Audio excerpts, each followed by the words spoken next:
Hello दोस्तों, आपका बहुत बहुत स्वागत है हमारे चैनल पर। आज की कहानी का शीर्षक है माफ़ी। चलिए सुनते हैं आज की ये कहानी। एक व्यापारी ने अपने दामाद को 5 लाख रुपए व्यापार करने के लिए दिए। जब दामाद का व्यापार चल गया तो उसके मन में बेईमानी आ गई और अब दामाद वो रुपए अपने ससुर जी को नहीं लौटाने के बहाने बनाने लगा, जिससे कि दोनों में रुपयों को लेकर झगड़ा हो गया। और झगड़ा इस सीमा तक बढ़ गया कि दोनों का एक दूसरे के घर आना जाना बिल्कुल बंद हो गया।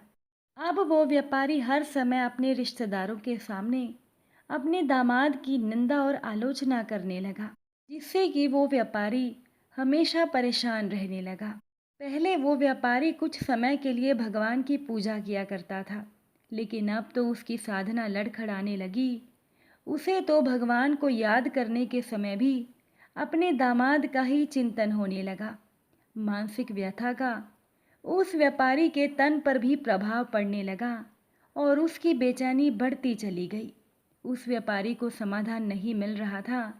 आखिर में उस व्यापारी की पत्नी अपने पति को लेकर एक पहुंचे हुए महात्मा जी के पास गई और उन्होंने अपनी सारी व्यथा कह सुनाई।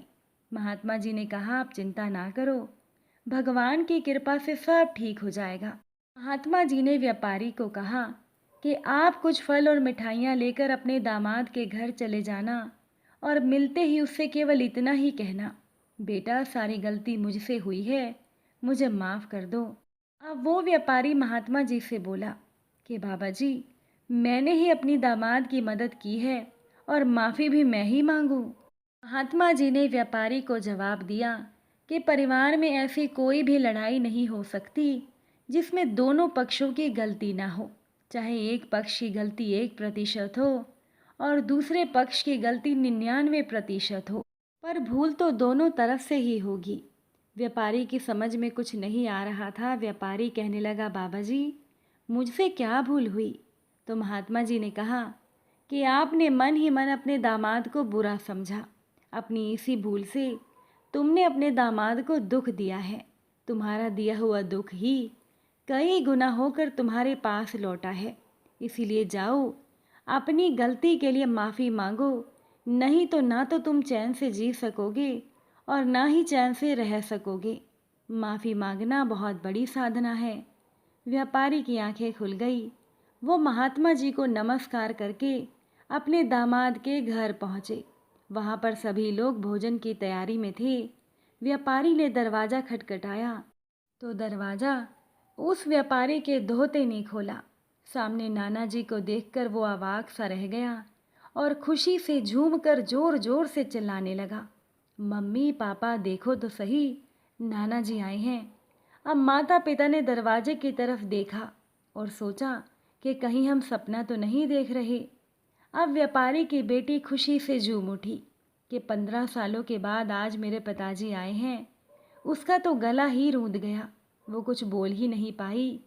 अब व्यापारी ने फल और मिठाइयाँ मेज पर रखी और अपने दोनों हाथ जोड़कर अपने दामाद को कहा, बेटा सारी भूल मुझसे हुई है, मुझे माफ़ कर दो। अब माफ़ी शब्द के निकलते ही व्यापारी के हृदय का प्रेम अश्रु बनकर बहने लगा। उनके दामाद भी उनके चरणों में गिर गए और अपनी भूल के लिए रो रो कर माफ़ी मांगने लगे। ससुर जी के प्रेमार्शु दामाद की पीठ पर और दामाद के पश्चाताप भरे आंसू ससुर जी के चरणों में गिरने लगे। पिता पुत्री से और पुत्री अपने वृद्ध पिता से माफ़ी मांगने लगी। क्षमा और प्रेम का अथाह सागर फूट पड़ा। सब शांत चुप, सबकी आंखों से आंसू बह रहे थे। दामाद उठे और उन्होंने रुपए लाकर अपने ससुर जी के सामने रख दिए। व्यापारी कहने लगा, बेटा आज मैं इन कोड़ियों को लेने के लिए नहीं आया हूँ। मैं तो आज महात्मा जी के आदेश से अपनी भूल मिटाने, अपनी साधना को सजीव बनाने और द्वेष का नाश करके प्रेम की गंगा बहाने आया हूँ। मेरा आना सफल हो गया, मेरा दुख मिट गया। महात्मा जी का शुक्र है कि अब मुझे आनंद का एहसास हो रहा है। दामाद ने कहा, पिताजी जब तक आप ये रुपए नहीं लेंगे तब तक मेरे हृदय की तपन नहीं मिटेगी। कृपा करके आप ये रुपए ले लें।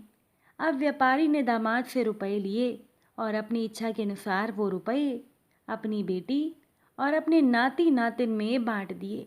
सब लोग कार में बैठे और वो घर पहुँचे।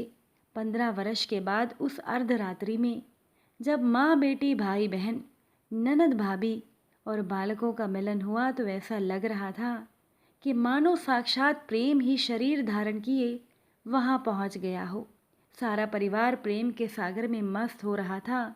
माफ़ी मांगने के बाद उस व्यापारी के दुख, चिंता, तनाव, भय, निराशा सब मिट गए और उसके अंदर असीम शांति आ गई और वो व्यापारी पल पल महात्मा जी का शुक्रिया करते हुए सिमरन करने लगा। इस कहानी से हमें ये सीख मिलती है कि क्षमा मांग लेना और क्षमा कर देना आपको दिव्यता से भर देता है। अगर आज की ये कहानी आपको अच्छी लगी हो तो कमेंट करके ज़रूर बताइएगा। आज की कहानी सुनने के लिए आप सभी का बहुत बहुत धन्यवाद।